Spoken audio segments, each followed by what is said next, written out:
90 দশকে সুরের জাদুতে বলিউডের সঙ্গীতে রাজ করেছেন জনপ্রিয় গায়ক উদিত নারায়ণ। আজও তার গানগুলো শোনা যায় মানুষের মুখে মুখে। সেই গায়ককেই কিনা এবার জরিমানা গুনতে হচ্ছে। জানা গেছে বিহার কোর্টে উদিতের বিরুদ্ধে একটি মামলা দায়ের করা হয়েছিল। সেখানে শেষ শুনানির দিন হাজির হননি তিনি। মূলত এই অপরাধেই উদিতকে 10 টাকা জরিমানা করেছে আদালত। 2020 সালে গায়কের নামে মামলা করেন উদিতের প্রথম স্ত্রী রঞ্জনা নারায়ণ ঝা।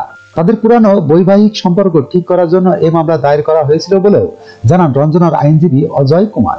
গত 16 ডিসেম্বর এই মামলা চূড়ান্ত শুনানির দিন ধার্য করা ছিল, কিন্তু এদিন সেখানে গায়ক তো হাজির ছিলেনই না, এমনকি তার পক্ষে অন্য কেউ জবাব দেননি।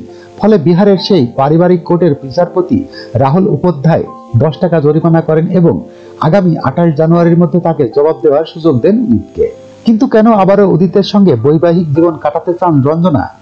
গায়কের প্রাক্তন স্ত্রী জানান তিনি এখন বৃদ্ধ এবং অসুস্থ, তাই তিনি এখন তার স্বামী উদিত নারায়ণের সঙ্গে থাকতে চান। তিনি আদালতের উপর আস্থা রাখেন বলেও জানান, যদিও এখনো গায়কের তরফ থেকে কিছুই জানানো হয়নি। যখনকার খবর তখনই দেখতে চোখ রাখুন সুন 24 টিভিতে। চ্যানেলটি সাবস্ক্রাইব করুন।